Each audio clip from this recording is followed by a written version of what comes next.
since you have been into the field of education and you have contributed to that field, what according to you is the situation of the current education system? Okay, very interesting question, and this might take like 5 minutes for me to answer this question. No worries, all yours.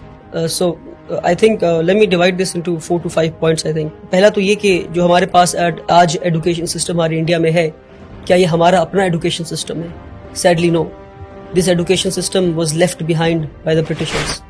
British ने जो education system हमें दिया है वही आज हमारे पास है, with little changes in it. अब ब्रिटिश की एजुकेशन सिस्टम करती क्या है? ये एजुकेशन सिस्टम बनाता है जॉब सीकर्स, ये एजुकेशन सिस्टम बनाता है कॉर्पोरेट स्लेव्स.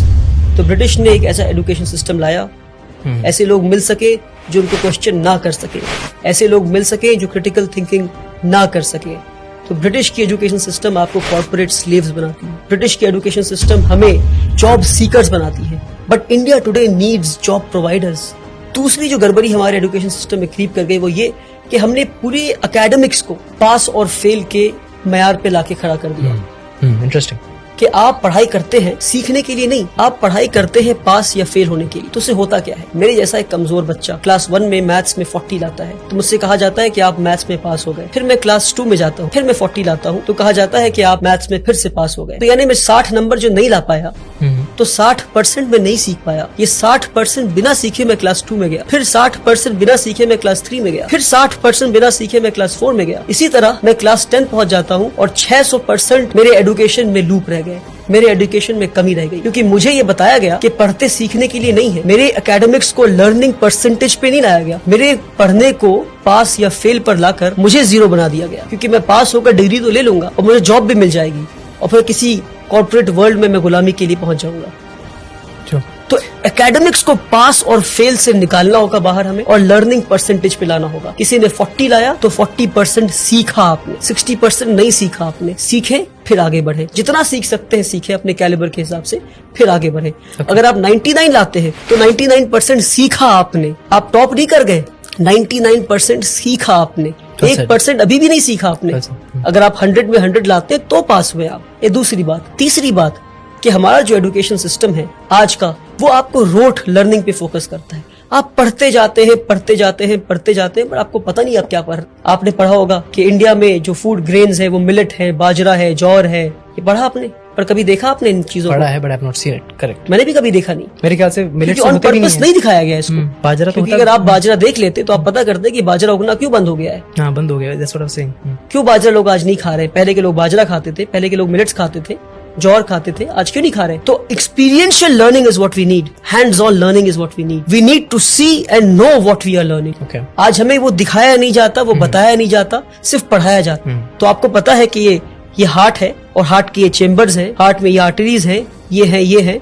मगर आपको कभी इंसान का दिल दिखाया जाए तो आप बोलेंगे भैया ये क्या है? प्रैक्टिकलिटी. ये practical learning is what we need आज के दिन पे. Hands on experiential learning. तीसरी चीज. तो चौथी चीज है वो ये कि हमारे एजुकेशन को हमने समझा कि एकेडमिक्स ही एजुकेशन है. क्या? एकेडमिक्स ही एजुकेशन है. Academics is just a drop in the ocean of education. I would say the remaining water is तरबियत, इज अपब्रिंगिंग. कि भाई आप बात कैसे करते हैं? Are you confident? Are you creative? Do you have critical thinking? Are you developing higher order thinking skills? Are you questioning things? Absolutely. How do you sit? How do you conduct yourself with people? ये सारी चीजों को छोड़कर हर चीज को academics पे ले आया.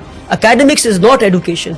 Education is a holistic thing जहां आप एक इंसान को बेहतर इंसान बनाते हैं, एक कॉर्पोरेट स्लेव नहीं बनाते. सबसे बड़ी कमी हमारे एजुकेशन सिस्टम में वो ये हमारे साथ जो फ्रॉड हुआ मैं कहता हूँ एजुकेशन सिस्टम में, वो ये कि हमने एकेडमिक्स को, हमने सब्जेक्ट्स को स्ट्रीम में बांट दिया. कि भाई अगर आप सबसे ब्रिलियंट बच्चे हैं तो आप पढ़ेंगे साइंस. अगर आप 90 लाते हैं तो साइंस पढ़ेंगे. अगर आप 70 से 80 लाते हैं तो आप कॉमर्स पढ़ेंगे. 50 to 60 लाते हैं तो आप ह्यूमैनिटीज पढ़ेंगे. करेक्ट. क्या बेवकूफी है?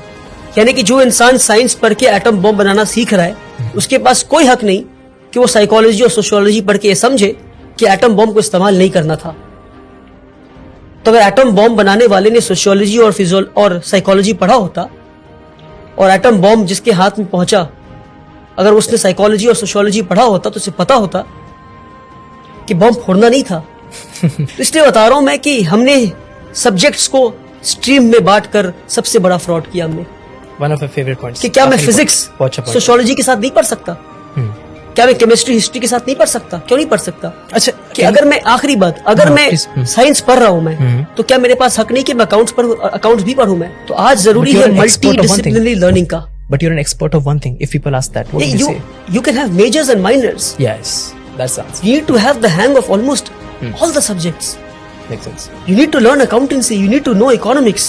You need to know history. You need to know sociology. You need to know psychology. You can be an expert of history, but you need to know the basics of physics. पर हमारे साथ ये fraud किया गया। आप physics पढ़ेंगे पर आप हिस्ट्री नहीं पढ़ सकते, आप सोशियोलॉजी पढ़ेंगे पर आप केमिस्ट्री नहीं पढ़ सकते। Okay. क्यों किया हमारे साथ ये फ्रॉड आपने? क्यों? क्योंकि आपको कॉर्पोरेट स्लेव्स चाहिए थे। आपको इजी वे बच्चों को देना था कि भाई ये पढ़ो, नंबर लाओ, पास हो, टॉपर बनो, आके हमें सर्व करो। सैडली